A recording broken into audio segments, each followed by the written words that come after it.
تو دیکھیں جی میں عرض یہ کر رہا تھا کہ اس وقت ہم صرف ایک مشق کرنے لگے ہیں، اور مشق اس بات کی ہے کہ جو ہم نے ابھی تک پڑھا ہے وہ ہم اس کو اگر جملے کے اندر استعمال کرنا چاہیں تو کیسے کریں گے. تو یہاں پر دیکھیں اب ہم نے یہ لینا ہے کہ ان چاروں کے چاروں مرکبات کو ہم ایک جملے میں کیسے استعمال کریں. تو البنت الصالحہ یہ ایک مرکب ہے اور مرکب توصیفی ہے جو کہ ناقص ہے، ٹھیک ہے. اور اسی طرح اگر ہم دیکھیں تو آپ یہاں پہ دیکھ سکتے ہیں کہ مرکب جاری یہاں پر علی الکرسی یہ ایک مرکب جاری ہے جو کہ ناقص ہے، صحیح ہے. کرسی پر یہ کوئی جملہ نہیں ہے، کچھ سمجھ نہیں آئے گی اس کی یہ کیا ہے، لیکن اتنا پتہ چل گیا کہ اس پہ الا حرف جر داخل ہے، کسی اسم کے اوپر یہ جار مجرور ہے، لہذا مرکب جاری ہے جو کہ ناقص ہوتا ہے، ٹھیک ہے. اسی طرح ہم نے آگے ایک مرکب دیکھا تھا، یہ جو ہے نا مرکب اضافی، کہ کتابو کتابو عبداللہ، ٹھیک ہے، یا کتابو اسدن، کہ اسد کی کتاب. تو یہاں پر بھی اسد کی کتاب، اب اس کو کیا ہوا، گم ہو گئی، کہاں گئی، کیا ہوا کیا نہیں ہوا، یعنی یہ جملہ مکمل نہیں ہے بلکہ صرف ایک مرکب ہے جو کہ ناقص ہے. اور یہ تام کیسے ہوگا، یہ جب اس کو آگے اس کے ساتھ کچھ اور جوڑا جائے گا تب یہ مرکب جو نا تام ہوتا ہے، ورنہ مرکب ناقص ہی ہوگا. آپ اس بات کو اچھی طرح ذہن نشین رکھیں کہ یہ جو چاروں قسمیں ہیں یہ مرکب ناقص کی ہیں، اور مرکب ناقص وہ ہوتا ہے جس کے اندر بات ادھوری ہوتی ہے. مرکب ناقص وہ ہوتا ہے جس کے اندر اگلے بندے کو بات مکمل طور پہ سمجھ نہیں آتی، صحیح ہے. یعنی بات اس کے اندر اتنی جتنے اس نے الفاظ بولے صرف اتنی سمجھ آتی ہے، باقی وہ مکمل بات کو سمجھتا نہیں ہے. جیسے میں کہوں نا کہ بھئی جو نا اسد کی کتاب رکھی ہے، تو یہاں پر مکمل بات ختم ہو گئی.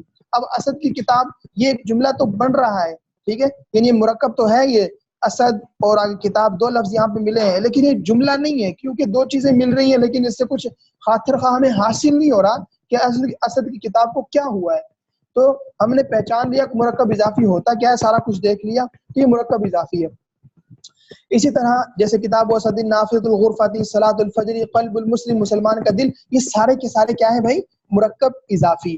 یہ ناقص کی قسم ہے، یہ جملہ تام نہیں ہوتا اس سے، اس وجہ سے کہ یہ کس کی قسم ہے بھائی، مرکب ناقص اضافی. اور اس کے بعد ہم نے جو ایک اور آگے دیکھی تھی وہ مرکب توصیفی تھی جس کی میں نے ابھی بات کر لی ہے. اسی طرح ہم نے ایک دیکھا تھا مرکب اشاری. دیکھیں ہر جتنے بھی مرکبات ہیں نا ان مرکبات کی ایک الگ سے پہچان موجود ہے کہ مرکب جو توصیفی ہوگا اس میں جو دو لفظ ہوں گے وہ موصوف صفت ہوں گے. یعنی جو ہے نا دیکھیں یہ مرکب توصیفی ہے، تو اس توصیفی کے اندر دیکھیں یہاں پر جو ہے نا وہ مندیل اسود کہ رومال کالا ہے، السماء زرقاء، بقرۃ صفراء، البنت الصالحہ، القلم الابیض. تو یہاں پر جس چیز کو بولا جا رہا ہے اس کی صفت آگے بیان کی جا رہی ہے، وہ سفید ہے، یہ نیک ہے، یہ پیلی ہے، یہ نیلی ہے، یہ عادل ہے، فلاں ہے فلاں ہے، اس کی صفت بتائی جا رہی ہے. لیکن جو یعنی یہ اس کے توصیفی ہونے کی پہچان اور اشارے کی پہچان یہ ہے کہ اس میں اشارہ استعمال ہوگا. اس میں اشارہ آپ کو میں پہلے بتا چکا ہوں کہ یہ اسماء اشارہ ہے، صحیح ہے. میں آپ کو ایک دفعہ دوبارہ دکھا دیتا ہوں، یہ والے اس کو کہتے ہیں اسماء اشارہ. ان چیزوں کو آپ نے اپنے سامنے رکھنا ہے، جس لفظ کے شروع میں یہ والے اسماء ہوں گے وہ اسماء اشارہ کہلائیں گے، اور ان کے آگے جو لفظ آئے گا وہ جو ہے نا مشار الیہ ہوگا، اور یہ مرکب ناقص کی ایک قسم ہے، مرکب اشاری. تو یہ ساری باتیں تھی ہمارے سامنے، ان کو سامنے رکھتے ہوئے ہم نے کہا تھا کہ اب ہم پڑھ لیتے ہیں آگے جملے کو، کہ یہ جو چاروں چیزیں ہیں اگر کسی جملے کے اندر استعمال ہو تو ہم ان کو کیسے پہچان کریں گے. تو دیکھیں یہاں پر زید نیک آدمی ہے، تو یہاں پر یہ جو ہے نیک آدمی، ٹھیک ہے، نیک آدمی، یہاں پر جو ہمیں یہ حاصل ہوا ہے نیک آدمی، یہ ہم نے دیکھ لینا ہے. یہاں پر نیک آدمی یعنی آدمی کی صفت بیان ہو رہی ہے، نیک آدمی، تو ہمیں پتہ چل گیا کہ یہ مرکب توصیفی ہے. لہذا یہ بھی معلوم ہو گیا کہ نیک آدمی تو مرکب توصیفی. اب زید کیا ہے، زید مبتدا ہے، یعنی زید کے بارے میں خبر دی جا رہی ہے کہ زید نیک آدمی ہے کا تو ترجمہ ہوتا نہیں ہے، وہ تو جب مبتدا خبر بنے گا اس کا ترجمہ خود بخود آ جاتا ہے، سمجھے. تو اب یہاں پر دیکھیں ایک جملہ تھا کہ زید نیک آدمی ہے. اب اس کے اندر ہم نے پہچاننا تھا کہ مرکب توصیفی اس میں کیا ہے، وہ نیک آدمی ہے، صحیح ہے. زید کو پہچانا تھا کہ زید کیا ہے، زید ظاہری بات ہے اس سے ابتدا کی گئی ہے، اور اس کے بارے میں اگر آگے خبر کیا دی گئی ہے، زید نیک آدمی ہے. آگے ہم مزید چلیں تو میں آپ کو ایک اور مثال دیتا ہوں. جو دیکھیں کہ جو ہے نا ہم یہ کہہ دیں کہ عبداللہ بیٹھا ہوا ہے، عبداللہ بیٹھا ہوا ہے، سمجھے بات کو؟ یعنی کہ میں اس کو لکھ دیتا ہوں،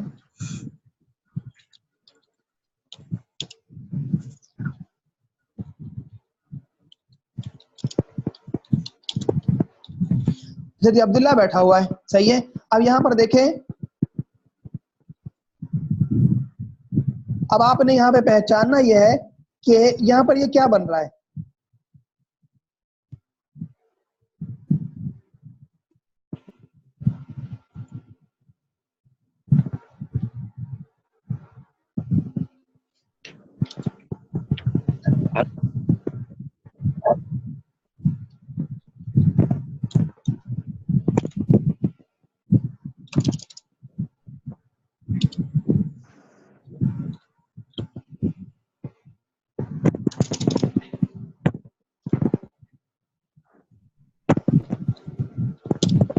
دیکھیں یہ ہے کہ نیک عبداللہ بیٹھا ہوا ہے۔ تو اب یہاں پر آپ خود دیکھ لیں گے کہ ایک جملہ تو ہے یہ، لیکن اس جملے کے اندر مرکب کون سا استعمال ہوا ہے، صحیح ہے۔ اب ہمیں یہاں پہ پتہ چل گیا کہ نیک عبداللہ، یہ نیک عبداللہ یہاں پر یہ ایک مرکب ہے، اور کون سا مرکب ہے جی؟ مرکب توصیفی، صحیح ہے۔ اور آگے یہ جو بیٹھا ہوا ہے یہ اس کی خبر ہے، نیک عبداللہ یہ مبتدا ہو گیا، یعنی موصوف صفت ملکی یہ مبتدا، اور اگر بیٹھا ہوا ہے یہ اس کی خبر۔ اور اسی طرح اب اس میں اشارہ مشار الیہ جو ہے ہم اس کے اندر دیکھ لیتے ہیں۔ میں مثال کے طور پہ جیسے کہوں، دیکھیں کہ میں کہتا ہوں کہ یہ قلم، کہ یہ قلم ہے، اب یہاں پر یہ قلم ہے، ٹھیک ہے۔ اب ہے کا معنی تو یہ ظاہری بات ہے، آپ کو معلوم ہے کہ یہ والا ترجمہ مبتدا خبر کا ہوتا ہے، لیکن یہاں پر یہ قلم، آپ نے جب ان دو یہ اور قلم یہاں پہ جیسے ہم نے دیکھا کہ یہ استعمال ہوا ہے، میں فوراً پتہ چل گیا کہ یہاں پر جب یہ لفظ یہ آ چکا ہے تو یہ یہاں پہ اس میں اشارہ مشار الیہ کی ایک قسم ہے، سمجھے بات کو؟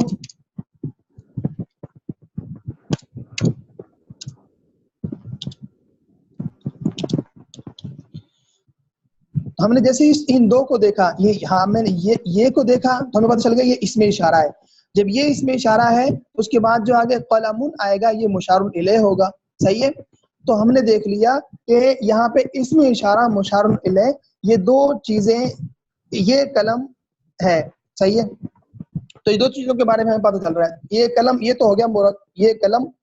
اب ہمیں اس کے بارے میں معلوم ہوا، اس کے بعد آگے اس کی خبر کیا آ گئی، یہ قلم پرانا ہے، یہ قلم تو ہو گیا اس میں اشارہ مشار الیہ، یہ قلم یہ ہو گیا اس میں اشارہ، قلم ہو گیا مشار الیہ، ٹھیک ہے۔ یہ ہو جائے گا مبتدا۔ اب مبتدا کی خبر کیا دی جا رہی ہے؟ پرانا۔ دیکھیں اوپر جو تھا کہ زید نیک آدمی ہے، یہ ہم نے اس جملے کے اندر مرکب توصیفی استعمال ہوا، اور یہ قلم پرانا ہے اس کے اندر مرکب اشاری استعمال ہوا ہے۔ اسی طرح آپ آگے چلے تو میں آپ کو ایک اور مثال دوں۔ مثال کے طور پہ میں کہتا ہوں جی کہ قرآن اللہ کا، ٹھیک ہے جی،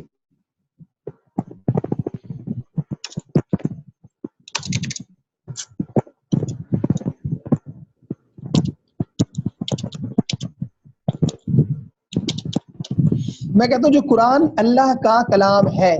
اب آپ کو معلوم ہے کہ اردو کے اندر جو مضاف مضاف الیہ کا ترجمہ ہوتا ہے، جس کے اندر کا کی کا جو ہے نا وہ لفظ آئے، تو وہ کیا بنتا ہے بھائی؟ کون سا مرکب ہوتا ہے جس مرکب کے اندر کا کی کا ترجمہ آتا ہو؟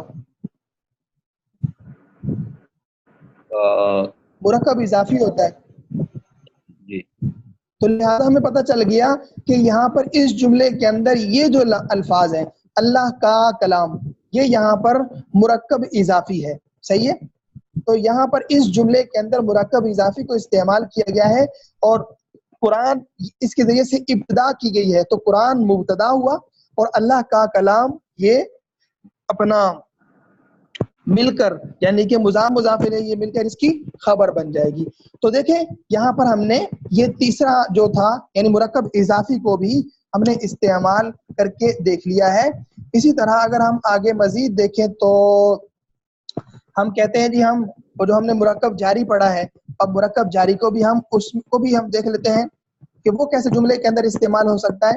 دیکھیں جی کہ اللہ ربو. اب دیکھیں جی یہاں پہ اللہ ربنا، اللہ ہمارا رب ہے. تو یہاں پہ دیکھیں رب مضاف ہے اور نون جو ہے، ٹھیک ہے، یہاں پہ رب یہ مضاف اور نا ضمیر کیا ہو رہی ہے یہاں پر مضاف الیہ، اس ضمیر کے ساتھ بھی استعمال ہوا ہے. اور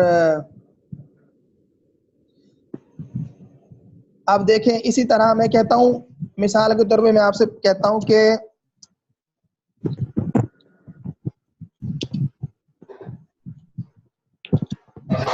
زید تخت پر بیٹھا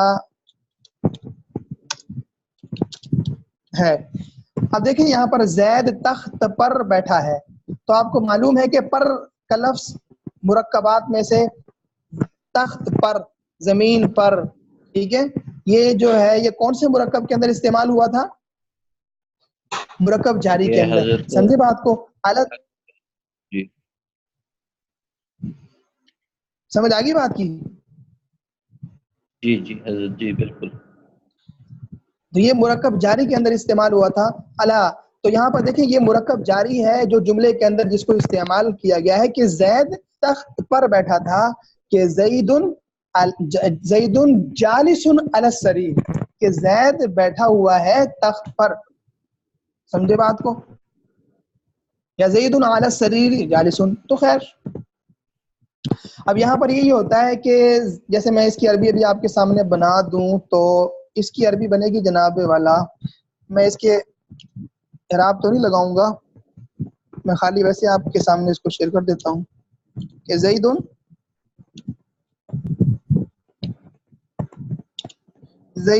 جالس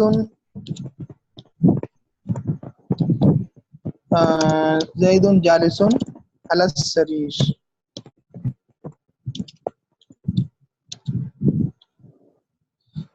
تو یہ دیکھیں جی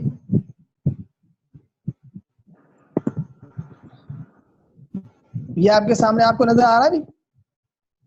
جی حضرت نظر آ رہا ہے. اب یہاں پہ دیکھیں کہ زید تخت پر بیٹھا ہے، تو اب یہاں پر یہ دیکھیے یہ چیز آپ کو نظر آئی ہے والی چیز، یہ کون سا مرکب ہے جی؟ مرکب جاری حضرت. جی ہاں بالکل یہ مرکب جاری ہے. اور تو یہ دیکھیں یہ زید تخت پر بیٹھا ہے، تو یہاں پر یہ مرکب جاری جملے کے اندر استعمال ہوا.